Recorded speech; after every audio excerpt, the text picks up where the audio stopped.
House Resolution 707 provides for consideration of 7 measures. The rule provides for consideration of H.R. 4922, H.R. 5140, H.R. 5143, and H.R. 5125 under closed rules, with 1 hour of debate each, equally divided and controlled by the chair and the ranking member of the Committee on Oversight and Government Reform or their respective designees. The rule provides for each bill with 1 motion to recommit. The rule also provides for consideration of H.R. 3015, H.R. 3062, and H.R. 1047 under closed rules, with 1 hour of debate each, equally divided and controlled by the chair and the ranking minority member of the Committee on Energy and Commerce or their designees. The rule provides each bill with 1 motion to recommit. The rule also provides that in the engrossment of H.R. 3633, the clerk shall add the text of H.R. 1919 as passed by the House as a new matter at the end of H.R. 3633. Further, the rule tolls the day counts regarding resolutions of inquiry until March 31, 2025. Finally, the rule tolls the day counts until March 31, 2025 regarding joint resolutions, terminating the national emergencies declared by President on February 1, 2025, April 2, 2025, and July 30, 2025. Mr. Speaker, I rise in support of this rule and in support of the underlying legislation. The rule before us provides an opportunity for Congress to reverse the disastrous energy and crime policies left behind by the previous administration and restore accountability where needed the most. For far too long, the American people have been forced to live under a regulatory agenda that drove up costs, weakened our grid, and made our communities less safe. These measures begin to roll back that damage and put us on a stronger and safer trajectory. To restore accountability in our energy policies, this rule provides for consideration of H.R. 3015, the National Coal Council Reestablishment Act. This legislation permanently restores the National Coal Council, an advisory body for nearly 4 decades, provided expert recommendations on matters affecting the American coal sector. Established in 1984, the Council delivered 40 reports to the Secretary of Energy on coal markets, research and development into clean coal technologies, and regulatory barriers that affect the coal industry. But in 2021, at the behest of left-wing organizations, the Biden administration disregarded this history and disbanded the Council, replacing it with an advisory body charged with fulfilling the left's Green New Deal agenda. Make no mistake, this was not about policy, it was about shutting coal out of the conversation, an essential piece of our nation's energy matrix. The United States is home to the world's largest coal reserves, with approximately 440 years' worth of supply at current production levels. Today, our fleet of over 400 coal-fired power plants provides 16% of America's electricity. And in 5 states, coal provides more than half. In 17 states, it provides more than 20%. Together, the coal industry supports hundreds of thousands of jobs, lifts up small communities across the country, and provides affordable and reliable baseload power that helps keep prices stable. Premature retirements of coal plants are being driven by federal and state policies that intentionally attack their financial viability. Yet the demand for electricity is only going up.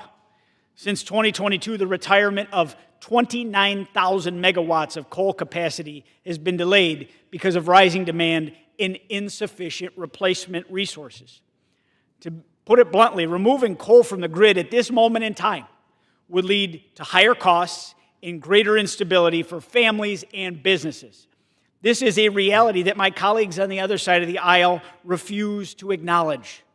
And in New York, we're already seeing what these anti-energy radical policies have done, shutting down production of reliable baseload power in favor of pursuing unrealistic and dangerous green agenda items. Now, despite widespread public opposition, my governor, Kathy Hochul, and Albany Democrats are moving forward with a ban on natural gas and propane hookups in new construction starting in 2026. That means families in Western New York, where winters are long, snow is great, and it's cold and oftentimes dangerous in these terrible winter storms. They will be denied the ability to choose the energy source that best keeps them safe and warm in their homes. Taking affordable and reliable options off the table is not sound policy. It's assaults like this on consumer choice, on the freedom to use reliable, affordable energy like coal and natural gas that leave people more vulnerable when the power goes out. And that's why it matters who is at the table. And when it comes to energy policy, this measure makes the National Coal Council permanent, so future administrations can't simply shut it down for political reasons.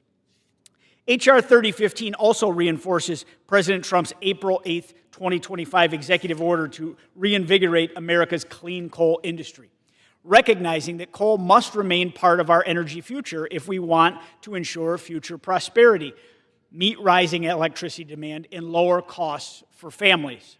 By reestablishing the National Coal Council, Congress will ensure that reliable, affordable baseload power remains a cornerstone of our energy policy while supporting family-sustaining jobs and fueling next-generation industries like AI. The rule also provides for consideration of H.R. 3062, the Promoting Cross-Border Energy Infrastructure Act. This measure creates a transparent and permanent framework for permitting pipelines and other cross-border energy projects. For years, developers have been subject to political gamesmanship and destroyed investments and stranded jobs. The cancellation of the Keystone XL pipeline was not based on science, it was simply based on politics. The Biden administration sided with radical activists over American workers and energy security for our country. We have seen the same story play out in my own state of New York. The Northern Access Pipeline was a major natural gas infrastructure project that promised thousands of good-paying jobs, more affordable energy for families across the northeastern United States, and new tax revenue for rural communities like mine in the Southern Tier. But instead of moving forward, that project was tied up with endless red tape and obstructed by state regulators. Western New York and the Southern Tier in New York lost jobs, investment, and energy security that would have come from it. A project that should have been supported by large construction workforces and strengthened our region was derailed again because of politics. And that's exactly why permitting reform is needed, and it's needed now. Without certainty, projects like this will continue to slip away, taking good jobs and economic growth with them. Energy developers, workers, and communities all deserve better.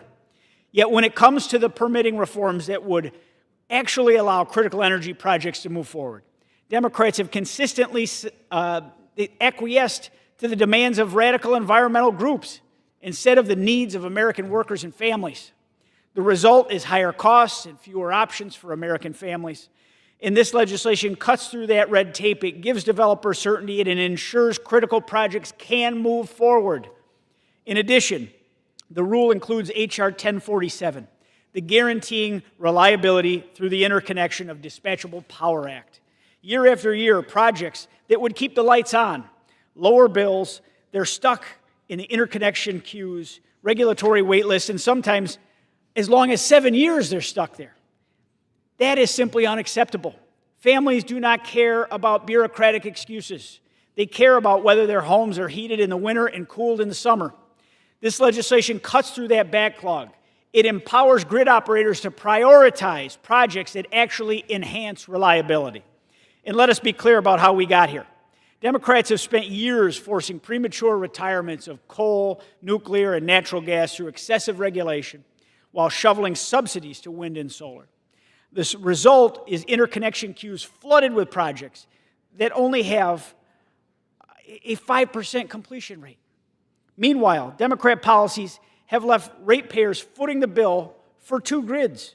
One grid props up wind and solar with massive transmission costs. The other is the backup power we all rely on when the sun is not shining and the wind is not blowing. This measure puts reliability first.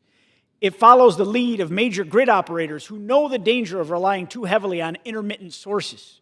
And it makes sure that the grid is strong enough not only to keep the lights on at home, but also to power next-generation industries like AI and manufacturing. So America, not China, leads the future. Mr. Speaker, energy security is, simply put, national security. And the rule before us takes important steps to keep power reliable, affordable, and American-made.